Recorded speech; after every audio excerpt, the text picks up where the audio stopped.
August 22nd, 1943. 15:41 hours.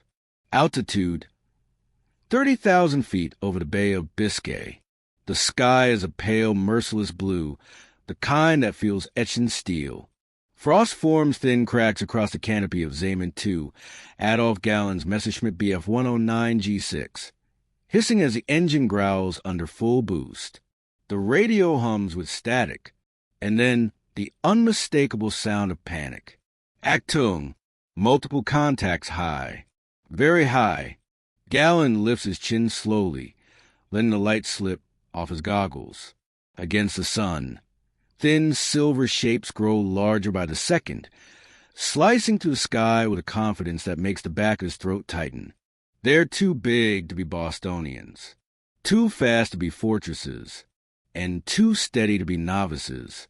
You can almost feel the temperature drop with the realization this isn't a bomber stream. It's a hunting party. The silhouettes level out. Long twin booms. A central cockpit nacelle that glints like an icy dagger. Galland knows the shape instantly. He's seen it once briefly above Tunisia. P-38 Lightnings. But here, over the Atlantic approaches to France, at this altitude, impossible. Or at least, it should have been. The nearest known Allied bases capable of launching Lightnings at this height are hundreds of kilometers too far west. At least, according to Berlin. Galland adjusts his trim tabs and settles behind his staffel without saying a word. He can hear the strain in his pilot's breathing, even through the clipped German vowels. Her general, what are your orders? He doesn't answer yet. The Lightnings aren't diving. They aren't turning. They're waiting. And that's what unnerves him most. Men who wait in the sky at 30,000 feet are men who aren't afraid of fuel. Beneath him, the Atlantic is a vast, rippling sheet of dull silver. Enemy territory now for both sides. No one survives long if they fall.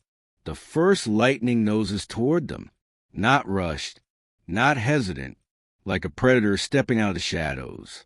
They shouldn't be here, Galland mutters. Not with this range. But Göring has said a dozen times in staff meetings, American fighter escorts cannot reach deep into France. Their range is insufficient. The Reich's airspace is secure. Galland had doubted him then. He is certain now. The Lightnings accelerate with eerie smoothness. They break into pairs disciplined, predatory. Galland sees glints of white scarves inside the cockpit of the lead aircraft, fluttering in the slipstream. The pilot tilts his wings in a gesture halfway between a greeting and a taunt. Galland's jaw tightens. Zeeman, free hunting. Stay tight and watch your six. His voice is calm, but your stomach knots just hearing it. Every veteran Luftwaffe pilot knows what this means. They are outmatched.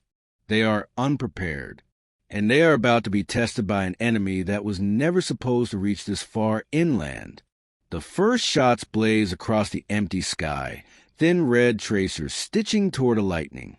The American slides away like a ghost, rolling under the path of the bullets, his counterfire erupting with vicious brightness.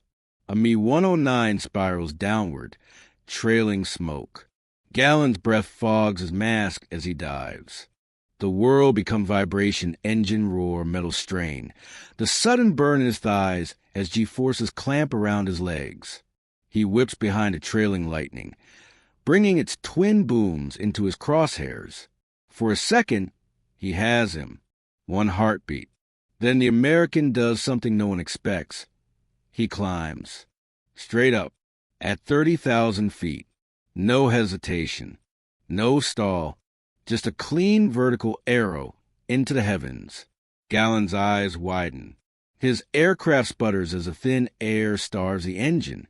He's forced to break off before the wings bite. Impossible. The Lightning flips over in a half loop and dives back at him, guns blazing. A burst rakes across Galland's left wingtip. His aircraft shudders violently. He banks hard, forcing the Messerschmitt into a screaming downward spiral. The American doesn't follow. He doesn't have to. This was a message, and Galland knows exactly who it was meant for. As he levels out, breath shaking, he hears the screams of another pilot over the radio and engine fire. Thick smoke, a force ditching into the freezing Atlantic. The lightnings peel off in perfect formation, retreating westward into the haze without a single casualty. Gone as smoothly as they arrived. Galland stares after them long after they vanish from sight. Those fighters came from somewhere. Somewhere far. Somewhere Göring insists does not exist. He knows what will happen when he reports this. He knows how the Reichsmarshal reacts to bad news. But he also knows what he just saw. Long-range American fighters have reached Western Europe, and this changes everything. Galland pulls his damaged 109 homeward, his hands trembling on the control stick. His men are scattered. 2 are missing. 1 is dead. All from a foe the Luftwaffe command swears cannot reach these skies. As the coast of France grows closer, Galland whispers the words he knows will ignite a storm in Berlin. The Americans have long-range escorts, and they're coming. But Göring is not a man who accepts warnings. Not from anyone. Not even from Galland. What happens when truth collides with denial at the highest level of the Luftwaffe? You're about to find out. The wheels of Galland's battered Bf-109 screech across the runway at Mont-de-Marsan, bouncing once before settling into a shaky roll. The aircraft smells of hot oil and burned paint. Ground crews sprint toward him, but Galland barely acknowledges them. He tears off his oxygen mask and climbs down the ladder with the stiffness of a man carrying more weight in his mind than on his shoulders. His boots hit the tarmac. Silence. The surviving pilots of Zeman's staff will gather around him, their faces lined with exhaustion, eyes flicking nervously at each other. No one speaks. Not yet. They're waiting for confirmation that what they saw is real, not some altitude-induced hallucination. Galland removes his gloves. His hands are still trembling. We report immediately. He says, a young lieutenant, soot smeared across his cheek, hesitates. Her general, what exactly do we say? Galland meets his eyes. The truth. But even as he says it, a cold knot tightens in his gut, because in the Reich, the truth is a dangerous thing. The war room, Berlin, 4 hours later. The air in Göring's command chamber is thick with cigar smoke, the sweet, choking kind that clings to fabric for days. Marble floors gleam underfoot, gold trim everywhere. It's a palace disguised as headquarters, and today it feels more like a throne room awaiting judgment. Galland steps inside, salutes sharply, and waits. Göring sits at the head of a long table. His uniform straining at the buttons, a half-eaten tray of pastries pushed aside. His expression is carved from stone that is a carefully maintained mask of absolute confidence. No hesitation. No vulnerability. Just authority. Only his eyes move. They lock onto Galland with a mixture of curiosity and suspicion. You have seen something unusual? Göring asks, voice dripping with sarcasm. Galland remains standing. American P-38 Lightnings intercepted us at high altitude, above the Bay of Biscay. Göring's eyebrow twitches, but his lips curl into a dismissive smirk. Impossible. They lack the range. Galland's voice stays controlled. Her Reichsmarshal. They climbed at altitude with power to spare. They waited for us. They had fuel for combat. One of Göring's adjutants snorts. Lightnings? Over France? They must have taken off from a carrier. Laughter ripples down the table. Galland doesn't. Carriers do not operate off the Atlantic coast. And even if they did, they cannot launch heavy fighters with that fuel load. Göring waves a hand lazily. Then perhaps you misidentified them. This is the moment Galland fears. The trap. If he contradicts Göring too forcefully, he becomes insubordinate. If he concedes, the warning dies before it ever reaches paper. He chooses the only path available. I saw them clearly. Twin boom configuration. central nacelle. Their performance was unmistakable, and we lost pilots who can confirm the same. Göring's smile fades. A vein pulses faintly along his temple. He leans back, folding his hands over his stomach, and speaks in a tone that sends a chill down the table. General Galland, our intelligence assures me the Americans cannot escort their bombers deep into Europe. Their fighters do not have the range. He pauses. Are you claiming our intelligence is wrong? The room tenses. Chairs creak. No one breathes. Galland meets Göring's gaze head-on. Yes, a beat. And if we do nothing, the Americans will soon be escorting bombers across the entire Reich. Silence. A dangerous silence. Göring's expression shifts not anger, not yet, but something colder. A refusal to admit that reality is changing faster than his ego can absorb. Lightnings do not have the range, he repeats. And that is the end of the matter. Galland feels heat rise in his chest. With respect, Herr Reichsmarschall, I said that is the end of the matter. Göring's voice slams across the room like a hammer.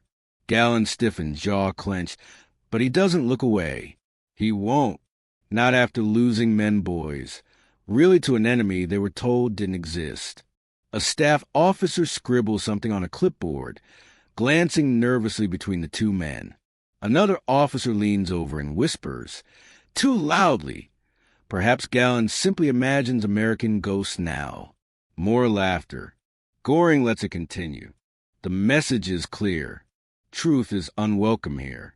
Galland exhales slowly through his nose. Then I request permission to investigate the matter further. The room freezes. Göring studies him as if weighing two options.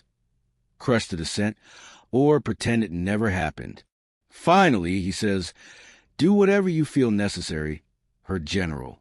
But there will be no official report, and certainly no panic. Galland nods once, a gesture of obedience that feels like swallowing broken glass.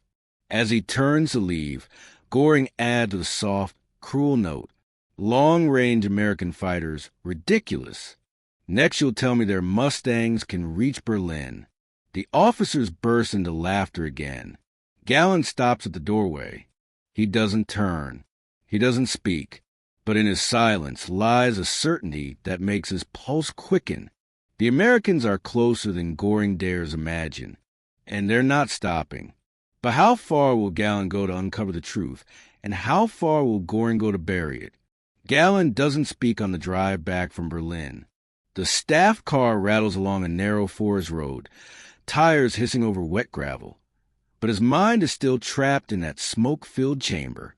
Those mocking voices, that forced laughter, the Reichsmarschall's smug, dismissive smile. The truth had walked into the room, and Göring had slammed the door in its face. By the time the car reaches the airfield, twilight has begun to settle. Floodlights wash the hangars in pale gold, and crews hurry between aircraft like shadows crossing a stage. Galland steps out, feeling the cold night air cut beneath his collar. A mechanic jogs up to him. Herr General, Zayman's staff will await your orders. Galland nods and marches toward the briefing hut. His boots crunch over frozen ground. Every step feels heavier not with fear, but with something far more dangerous, resolve. Inside, the men snap to attention. Maps lie scattered across the table, marked with pencil lines, fuel estimates, and frantic notes. The surviving pilots look older than they did that morning. Battle does that. Truth does that too. Galland removes his cap, sets on the table, and speaks without preamble. Reichsmarschall Göring has dismissed today's encounter. The room stiffens. A few muttered curses. One man's shoulders sag visibly. But Galland continues, we will not. They exchange glances, hopeful, tense, waiting. Galland pulls a map toward him and taps a point along the French coast with the back of his finger. They came from the west. That means British bases with longer runways than we assumed, possibly refitted for escort missions, or staging fields closer to the coast. He looks up, meeting each set of eyes in turn. We will find the origin. And when we do, Berlin will have no choice but to believe. A single word from the back of the room cuts through the air. How? Galland smiles faintly, the kind of smile that carries both confidence and exhaustion, by making them chase us into the Atlantic shadows. Dawn. The next morning. The air is sharp as shattered ice as the 109s lift off the runway and rise into a sky streaked with red and silver. Galland leads a formation westward, engines humming in perfect rhythm. Below them, the coastline falls away, replaced by endless water that glitters beneath the low sun. You can almost feel the cold pressing into the cockpit, the kind that gnaws at fingertips even through thick gloves. The plan is dangerous, audacious even, but necessary. Galland intend to fly a teasing line toward the Atlantic, far enough to trigger Allied radar pickups, but not deep enough to be swallowed by American fighter sweeps. Keep altitude. Watch for contrails. No heroics. The Luftwaffe may be stretched thin, but they still have their veterans men who know how to dance on the edge of risk. Minutes turn to an hour. The sea rolls beneath them like dark velvet. Then, contact. Hi. 11 o'clock. The formation tightens instinctively. Galland peers upward, breath misting against his mask. Silver streaks slice through the sky in perfect formation. Lightning booms. Again. Galland's heart thuds once, hard. They found us faster than yesterday, he murmurs. Which means they're not coming from England. They're coming from closer. Zamet, do not engage, Galland orders. We draw them east. We see how far they follow. The lightnings descend with predatory patience, closing the gap with silent confidence. At this height, combat is less about speed and more about nerves. Galland banks left, heading home. The lightnings follow, not for minutes, for tens of minutes. They shadow the 109s with unnerving discipline, neither gaining nor retreating, always present, always watching. Their engines gleam silver in the sun, as if forged from the sky itself. Galland's pulse quickens. Unbelievable, he mutters. They have this much fuel after climbing and intercepting at altitude? A young pilot whispers over the radio, voice tight with awe. Her general, how far can they go? Galland doesn't answer, because the answer is becoming terrifyingly clear. A dangerous truth. By the time the lightnings finally peel off, the German fighters are nearly back over French soil. Galland watches the Americans turn away, banking elegantly and vanishing into the western haze like silver wraiths returning to the sea. He exhales slowly. It's enough. It's proof not the kind Berlin wants, but the kind they can't ignore much longer. Zamet, return to base, Galland says quietly. The men obey. But the air crackles with adrenaline and realization. When they land, Galland steps out his aircraft before the propeller fully stops spinning. He pulls off his gloves and gestures urgently to his adjutant. Get me reconnaissance reports, maritime patrol logs, anything that covers the western coast between Brest and the bay. The adjutant nods vigorously and sprints off. Galland turns toward the runway, watching his men taxi back. Their aircraft look impossibly small under the vast sky, the same sky that now hides a new threat Germany refuses to acknowledge. He knows where this is going. He can feel it, like the first tremor before an avalanche. The Americans have established forward airfields, hidden, temporary, but close enough to strike. He lifts his chin slowly. If Göring won't admit the truth, Galland will force it into the light. But doing so means crossing a line few German officers dare approach. And, as he's about to discover, someone else is already hunting for the same answers. The day turns gray before noon, a cold, heavy blanket settling over the airfield, as if the sky itself is bracing for what comes next.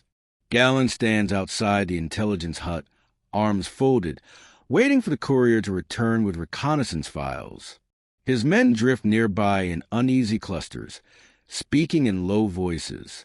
Every now and then, one of them glances west, toward the distant, invisible line where sea meets sky. They all feel it. Something out there has changed, and no one in Berlin will admit it. Footsteps crunch across the gravel. Galland turns. A figure approaches, not the courier, not a junior officer, but a stranger in a dark gray coat, collar turned against the wind. He walks with a deliberate calm, like someone who is used to entering rooms where bad news is discussed. Galland's eyes narrow. "May I help you?" he asks. The man stops a few paces away. His voice is smooth, almost gentle. "General Galland, I've been looking for you." He reaches into his coat and produces a folded document case stamped with a black eagle and the initials WWII Command of the Wehrmacht. Not Luftwaffe, not Göring, something bigger. The man holds out a gloved hand. Oberstleutnant Victor Brandt, Strategic Operations. Galland shakes it, slowly. Brandt's grip is firm, but not aggressive. His gaze is steady, too steady for a man bringing ordinary business. "What does Strategic Operations want with my staffel?" Galland asks. Brandt's lips curve into a thin, humorless smile. "Not your staffel, General. You." For a moment, only the wind speaks. Brandt motions toward the briefing hut. "Let's talk inside." Behind closed doors. The door clicks shut. Maps line the walls. Cigarette smoke hangs low, forming a thin haze. Brandt places his document case on the table, opening it with careful, almost ceremonial precision. Inside lie photographs of grainy, high-altitude images taken from reconnaissance aircraft. Galland's heart gives a small, involuntary jolt. Brandt slides one across. "Taken yesterday, 20 minutes before your encounter." Galland leans over the table. The coastline is unmistakably a crescent bay north of Brest. But the real shock lies further inland. A cluster of long, rectangular shapes carved from cleared forest. Runways, 3 of them, fresh, camouflage, long enough for heavy fighters. Galland feels the hair rise on his arms. Forward airfields. Brandt nods. Temporary, rapidly built, consistent with American engineering patterns in the Pacific. Another photograph drops onto the table. This one is closer, sharper. A pair of twin-engine silhouettes sit on the tarmac, their distinctive booms unmistakable even in monochrome. P-38 Lightnings.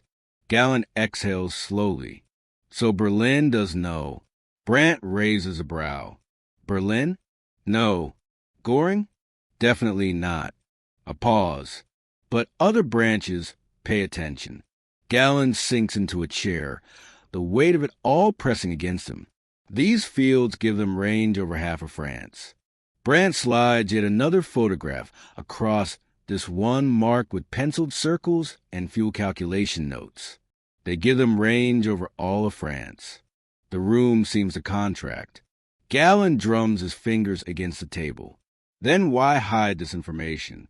Why not deploy defenses? Why not? Brandt interrupts quietly. Because, General, confronting this means admitting the Reich is losing control of the air war. The truth hangs between them like a slow-drifting blade.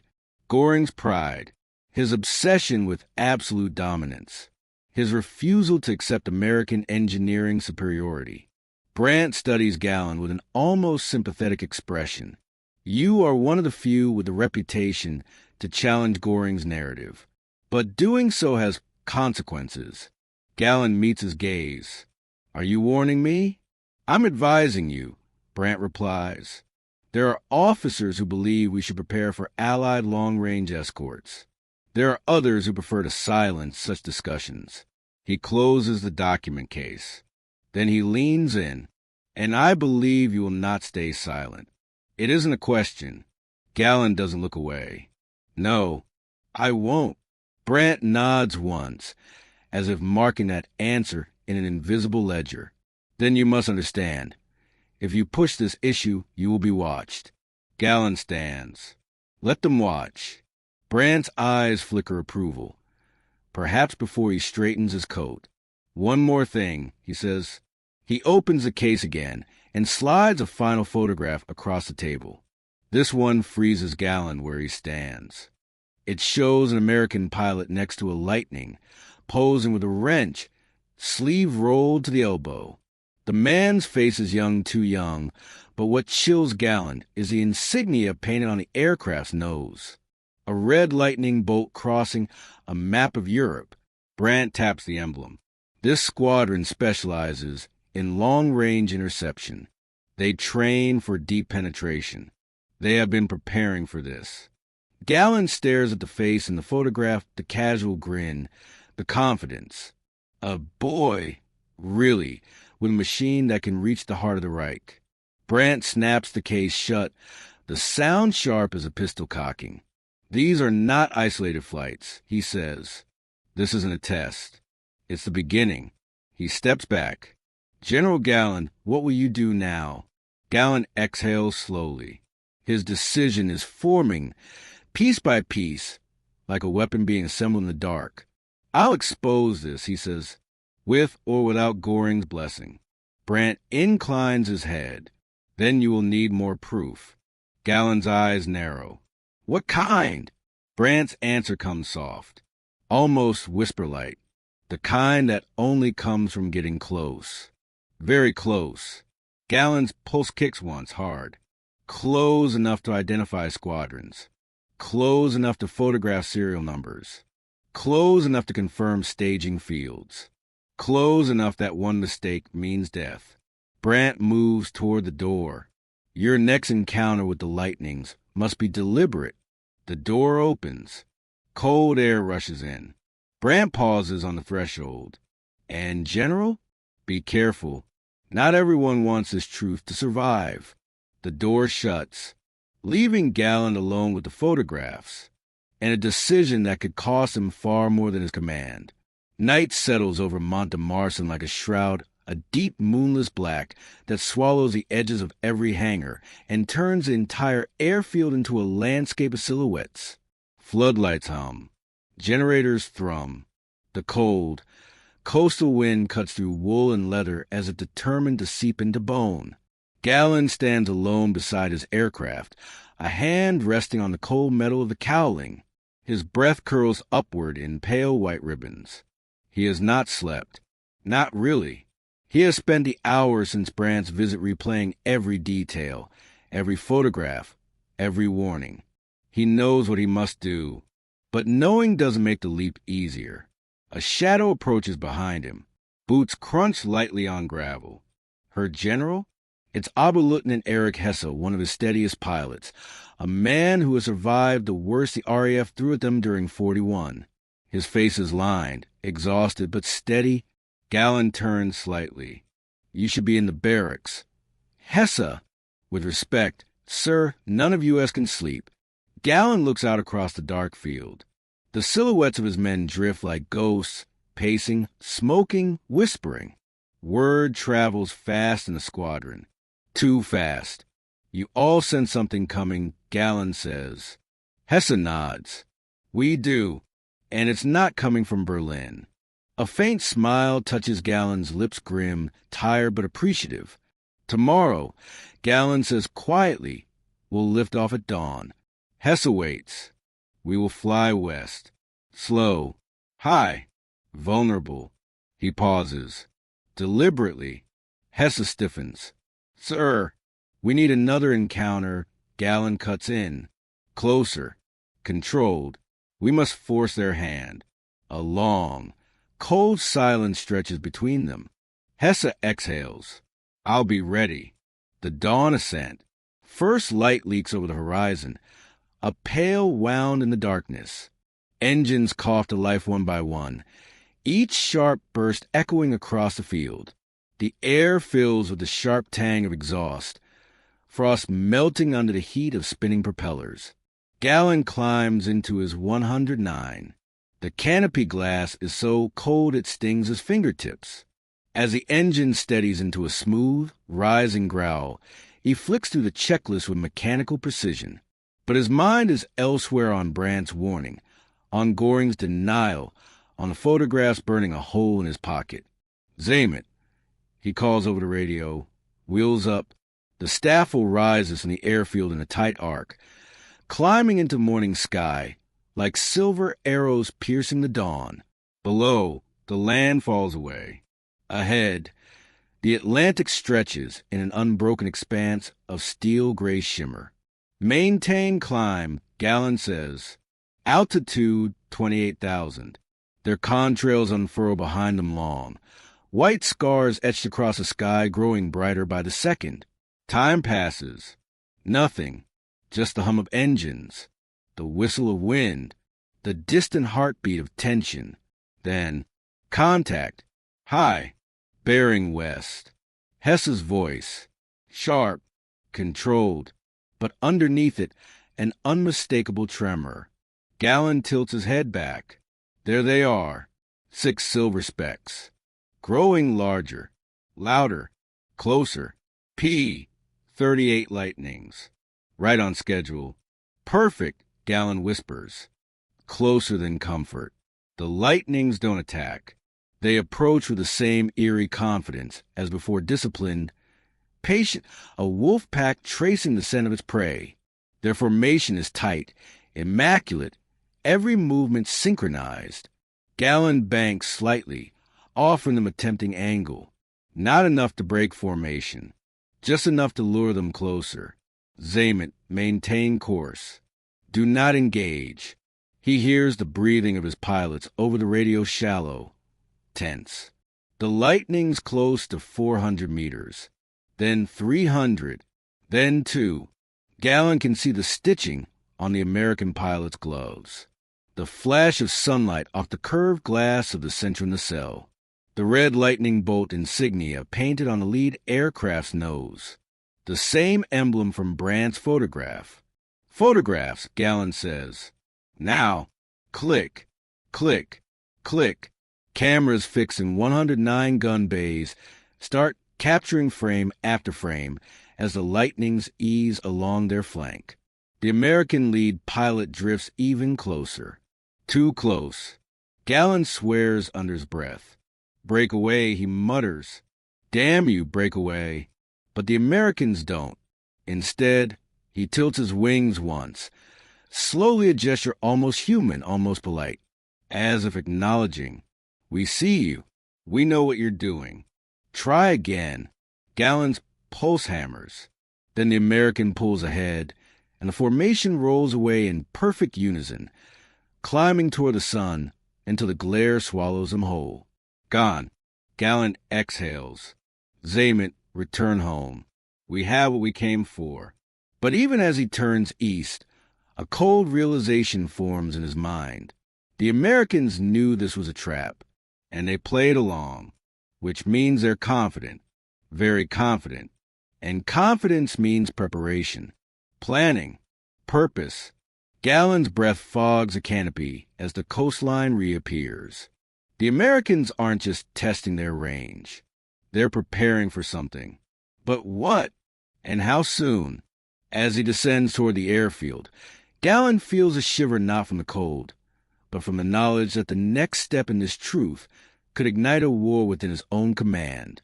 The photographs develop in a dim, red-lit room that smells of chemicals and damp paper. Drops of developers slide down the hanging strips like tiny beads of sweat.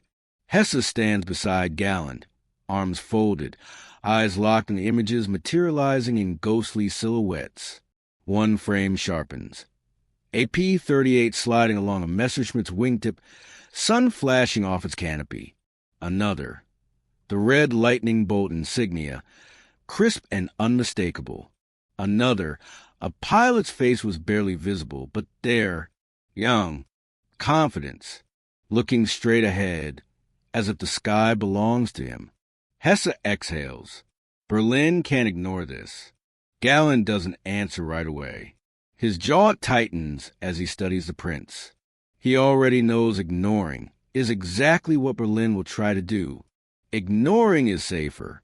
More comfortable, less embarrassing. But the truth doesn't care about comfort. He takes the photographs and slips them into a leather folder, feeling the weight of them settle like stones. They'll have to listen now, Hesse insists. Galland gives him a sideways glance, tired but appreciative. They'll listen, but not willingly. The interruption. The door slams open. A Feldwebel stands in the doorway, pale and breathless. Her general there's someone waiting to see you in the officer's mess. Galland frowns. Someone? Yes. He says he's from Luftwaffe Commando West. He insists it's urgent. Hesse and Galland exchange a look. Brand had warned him. Not everyone wants his truth to survive. Galland tucks the photo folder inside his coat. Very well. They walk together across the airfield. Dawn has faded into a low, cloud-thick afternoon. The sea wind carries the distant sound of engines, metal striking metal, and the muffled clatter of fuel drums rolling across concrete. Inside the officer's mess, a man sits alone at a table, posture straight, cap on his knee, uniform immaculate. Too immaculate. His eyes are sharp, scanning the room before settling on Galland. He stands. Oberst Alfred Kreitz. He announces crisply, Inspectorate of Fighter Forces. Galland narrows his eyes. Kreitz has a reputation, a career survivor. A man who never takes risks unless the winds of Berlin guarantee reward. And yet here he is, far from headquarters, arriving unannounced. To what do I owe the visit? Galland asks. Kreitz smiles a controlled, bureaucratic smile that never reaches the eyes. The Reichsmarshal requested clarification about your reports. Galland's pulse shifts. Clarification? Yes.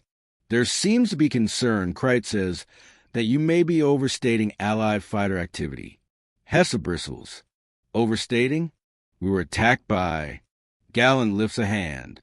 Let him speak. Kreitz continues, folding his hands neatly on the table. The Reichsmarshal is troubled by speculation that undermines morale. He believes your observations may be the result of unusual atmospheric conditions, mirage effects, stress, combat fatigue. Galland says nothing. He simply studies a man, reading between the lines. This isn't about fatigue or mirages. This is Göring sending a warning through a loyal mouthpiece. Fall in line. Drop it, or be silenced. Kreitz clears his throat. The Reichsmarshal requests that all reconnaissance materials from the past 72 hours be transferred to him immediately for review. Galland feels the air shift. Hesse stiffens beside him. The folder inside Galland's coat suddenly feels like contraband. Dangerous. Necessary. He speaks slowly. You want all the reconnaissance materials? Correct. Galland tilts his head, including personal pilot observations, mission reports, gun camera footage, everything, Kreitz says, to avoid misinterpretation. A pause. A long, thin thread of tension stretches through the room. Hesse steps forward. Herr Oberst, with respect, why would Berlin request materials they already insist prove nothing? Kreitz's smile fades. We only wish to ensure accuracy. Galland eyes him carefully. Accuracy or containment? Kreitz's jaw twitches just a small, involuntary tell. But enough. He adjusts his cap. General, you'll comply. By tomorrow morning. And with that, Kreitz turns sharply and strides out of the mess hall, without waiting for dismissal. The door shuts behind him. Silence hangs. Hesse finally whispers. He wants the evidence destroyed. Galland nods slowly, or locked away where it can never challenge Göring's version of events. He pulls a folder from his coat, sets it on the table. The photographs seem to glow faintly in the dim light, proof and provocation. Hesse leans closer. What do we do? Galland looks down at the images. The young American pilot, the insignia, the proximity that should never have been possible. Then he looks toward the door Kreitz exited. We do nothing, Galland says quietly. Hesse blinks. Nothing? Nothing that Berlin expects. He gathers the photographs, sealing the folder again. We take these to someone who can't ignore them, who won't bury them. Hesse frowns. Who? Galland's eyes harden. Someone who has the authority to challenge Göring and the courage. A chill runs down Hesse's spine. That's a short list. Galland rods once. There's one name on it. He stands, slipping the folder inside his flight jacket. Hesse, ready the Staffel for immediate departure. We leave within the hour. Hesse hesitates. Departure to where? Galland's voice lowers. To the one man Göring fears. He turns toward the door, determination radiating from him like heat. Field Marshal Erhard Milch. The implications flood the room. Milch, Göring's rival. Milch, the one man who has openly criticized Germany's failed fighter strategies. Milch, the only person with the rank to challenge Göring's narrative, and the only person who might survive doing so. But will Galland survive bringing this truth to him? The sky hangs low and colorless as Galland strides across the airfield, flight jacket flapping in the stiff Atlantic wind. The decision is made, and it pulses through him with the same clarity as a locked firing solution. His boots strike the tarmac with sharp, deliberate steps. Behind him, Hesse shouts orders to the ground crews, who rush to fuel and arm the aircraft in tense silence. The men know something unusual is happening. They can feel the urgency, the secrecy, the weight. Within minutes, Zehmet Staffel stands ready. Engines idle in a tight row of Messerschmitts, exhaust curling into the cold morning air like smoke from dragon nostrils. Hesse jogs to Galland's side. Our flight plan? There's no flight plan, Galland says. Not one we're submitting. Anyway, Hesse swallows. Berlin will notice. Let them. Galland's voice is steel. He turns toward his aircraft, then pauses when he senses a presence behind him. A mechanic Jacobson, barely 20, freckles across his nose and stands stiffly at attention. Her general, is it true? The Americans have bases on our doorstep? Galland studies him. The fear in the boy's eyes is the same fear flickering across. The Luftwaffe these days fear that the war in the air has shifted, and no one in command wants to admit it. It's true, Galland says softly, but knowing the truth is never the danger. Ignoring it is. Jacobson nods once and steps back, as if the words harden into armor around him. Galland climbs into the cockpit and pulls on his headset. Zehmet, form up on my signal. His radio crackles with acknowledgments. Engines roar in a rising, synchronized chorus. Then, a voice interrupts the frequency. General Galland, this is Oberst Kreitz. You are ordered to stand down immediately. Hesse mutters a curse over the intercom. Galland closes his eyes for a heartbeat, then keys his mic. Kreitz, Zehmet Staffel, is conducting a range evaluation exercise. Operational necessity. You do not have authorization. Kreitz snaps. Abort takeoff, or I'll. Galland cuts the transmission. Zehmet, throttle up. The leap into open rebellion. The 109 surge forward, wheels bouncing on the concrete, engine straining. Wind blasts the canopy. The airframe hums like a living thing as the squadron rockets into the sky. Below, Kreitz storms out command hut, shouting orders that are swallowed by the roar of takeoff.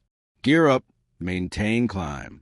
The aircraft lift into a ceiling of dull gray clouds, merging into mist like disappearing ghosts. Once they break through the top layer, sunlight explodes around them gold and brilliant, spreading across the cloud tops like molten metal. It feels like a different world entirely. Open, honest, clean. Galland levels off at 25,000 feet, the Staffel forming a tight arrowhead behind him. Hesse radios in. Destination? Berlin, Galland says. Tempelhof. A tense silence follows. Every man in the Staffel knows what this means. Implied rebellion. Direct defiance. and a line crossed that no German officer crosses lightly. But none of them question him, because they know what he carries. They know what's at stake. The shadow behind the contrails. As they cut across northern France, Galland's eyes wander to the western horizon. Shadows drift through his mind, sleek silver aircraft with twin booms and quiet, confident pilots. The Americans knew this was a trap. Brandt's warning returns, sharp and unwelcome. Your next encounter with the lightnings must be deliberate. He shifts uneasily. The Americans let them live. They allowed the photographs. They wanted the Luftwaffe to know what was coming. But why? A shiver moves through him. This isn't just about range. This is about timing, about strategy, about something much larger moving behind the clouds. The unwelcome escort. As the Staffel approaches the German border, Hesse's voice breaks through the radio with a metallic edge. Multiple bogies. High. Closing fast. Galland's pulse spikes. Origin? East, Hesse replies. From our side. Luftwaffe fighters. Within seconds, the silhouettes sharpen into Bf 110's twin-engine heavy fighters bearing Berlin command markings. They close in with unmistakable intention. A hard voice crackles across the shared frequency. Staffel, this is Luftwaffe Commando West. You are ordered to divert immediately and land at Munster for inspection. Hesse mutters, inspection, my ass. Galland keeps his tone calm. Negative, Luftwaffe Commando. We are en route to Tempelhof by order of. Stand down. The voice snaps. Final warning. The 110s fan out, forming a wall of steel. Hesse's breathing grows shallow. Sir, they mean to force us down. Galland clenches his jaw. He's been in combat for years. He's fought Spitfires, Mustangs, and Lightnings. He's lost men to every front of this war. But he has never not once had to ask himself if the Luftwaffe would shoot at its own. He keys the mic. Zayment, hold formation. The 110s inch closer. 50 meters. 40. Their cannons glint. Berlin is trying to stop him. To bury the truth before it reaches Milch. To silence him the only way they know how. And then, a coded signal hits Galland's radio. A frequency no one uses unless the situation is critical. A gravelly voice speaks. Galland, this is Milch's office. Keep flying. Do not divert. We'll meet you in Berlin. Galland's heart slams against his ribs. Milch knows. He's clearing the path. And the 110s aren't expecting interference from that high up the chain. Zayment. Galland says quietly, stay on me. He pushes the throttle forward. In a single, defiant sweep, the Staffel surges ahead, cutting straight through the 110 formation before they can react. The heavy fighters bank sharply, try to reposition, but Zayment's 109s are faster, tighter, untouchable when flown with purpose. Galland glances back. The 110s fall away, shrinking into the haze. The path to Berlin is open, for now, but the men intercepting them weren't the threat Galland feared most. The threat is what the Americans are preparing just beyond the horizon. Berlin appears first as a smudge of smoke on the horizon, then as a spreading patchwork of stone and steel. Even from altitude, Galland can sense the tension coiled beneath a city that knows the war has turned against it, even if its leaders refuse to say so aloud. Zayment, begin descent, Galland orders. The Staffel breaks through a ceiling of thin clouds, sliding down toward Tempelhof in a disciplined glide. The air over the city feels different, heavier, more electric, as if charged by the weight of decisions made inside its marble buildings. Tempelhof's runways stretch out in long gray ribbons, lined with control towers and personnel scurrying like ants in rigid formation. General Galland, you're clear for landing, the tower says, voice strained. They know he's coming. They don't know why. Or maybe they do and fear what it means. The landing is smooth, wheels kissing concrete before rolling to a quiet stop. Galland pops the canopy. A blast of cold Berlin air hits his face, sharp and metallic, mixed with coal smoke. Hesse taxis in beside him, shutting down his engine. A black Mercedes staff car waits on the tarmac. Two uniformed officers stand beside it, rigid postures. Severe expressions, the kind of men used to delivering messages others are too afraid to carry. As Galland climbs down the ladder, one steps forward. General Field Marshal Milch is expecting you immediately. Galland nods once. My men, they will be housed here until further instructions. The officer replies. Further instructions. A phrase that covers everything from quiet dismissal to quiet disappearance. Galland turns to Hesse. Stay alert. Trust no one. Hesse nods, jaw tight. And you, sir? Galland allows himself a faint smile. I was never good at that. He enters the staff car. The doors shut. Berlin begins to slide past the windows. The waiting room of power. The car halts in front of a gray stone building flanked by guards. Inside, the corridors are echoing cold, and lined with portraits of men who stare down with solemn, accusing eyes. Galland is escorted to a secluded conference chamber and left there alone. A clock ticks. A radiator hisses. He hears muffled voices through the thick doors. Minutes crawl. Then the door opens. Field Marshal Erhard Milch enters a room like a storm-given human shape, brisk steps. Heavy coat thrown across one arm. A face drawn by stress and sleepless nights but sharpened by willpower. Galland, he says without ceremony. You cause quite the thunderclap. Galland removes a folder from his jacket and places it on the table. I brought the lightning before it reached Berlin. Milch lifts an eyebrow. Clever, but you're not here for wordplay. He opens a folder. What happens next changes the atmosphere completely. Milch's breath catches barely noticeable, but real. He pulls the photographs closer, examining each frame with a surgeon's intensity. The P-38s slipped alongside the Messerschmitts. The insignia, the proximity, the proof. Finally, Milch lowers the final photo, the one with the young American smiling, beside his aircraft. The room feels suddenly colder. Milch leans back, fingers steepled. These are excellent shots. Close enough to count rivets, Galland says. Milch nods. Close enough to prove Göring wrong. There it is. The sentence no one else in the Luftwaffe would dare utter. Milch taps the table. This confirms everything the intelligence whispers have suggested for weeks. Temporary forward bases.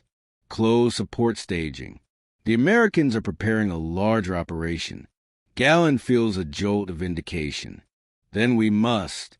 Milch holds up a hand. There's more at play here than strategy. His eyes sharpen. You force Berlin's hand, Galland. Göring will see this as a direct challenge. Galland stiffens. I brought the truth. Milch's voice hardens. Truth in this city is a weapon, and you've aimed it at a man who forgives nothing. He stands pacing. This isn't about range anymore, or lightnings, or the Americans. This is about the future of the Luftwaffe, and Göring's grip on it. Galland follows his movement with wary eyes. What are you suggesting? Milch stops. He looks at Galland with a gravity that presses like a weight on the chest. I am suggesting, Milch says carefully, that you have positioned yourself at the center of a storm that cannot be avoided. Galland feels the words land like a blow. The evidence is undeniable. The Americans are coming, and the Luftwaffe is unprepared because the man at the top refuses to see it. Milch sits again, folding his hands. Göring will demand those photographs. Galland nods. Kreitz tried to seize them. Of course he did. Milch's gaze sharpens. And now, Göring knows you have flown to me. That general is political dynamite. Galland lifts his chin. Will you act on the evidence? Milch smiles a thin, dangerous smile. Oh, Adolf, I already have. He pushes a stapled packet across the table. It bears a red stamp. Classified Operation Gross Erwitchen, The Great Awakening. Galland frowns. What is this? Milch's voice drops, barely above a whisper. Preparations for a counteroffensive. One that Göring cannot know about yet. And your reconnaissance, he taps the folder, has just become the cornerstone of it. Galland's pulse quickens. This operation, Milch continues, will determine whether the Luftwaffe regains the skies or loses them forever. He leans closer. But before we move, you must understand something critical. Galland waits. Milch inhales slowly. Your photographs prove long-range American fighters exist. A pause. But they also prove something far more dangerous. He slides one picture back to Galland, the insignia, the lightning bolt crossing Europe. This squadron, Milch says gravely, was not supposed to be here yet. Galland's brows knit. What do you mean? Milch delivers the truth like a knife. They arrived ahead of schedule. Months ahead. He taps the photo with a fingertip, which means the Americans have accelerated their timetable. A silence thick enough to crush the room. Galland feels a chill crawl up his spine. The Americans aren't preparing. They're already beginning. Milch closes the folder with a soft, fatal snap. We are running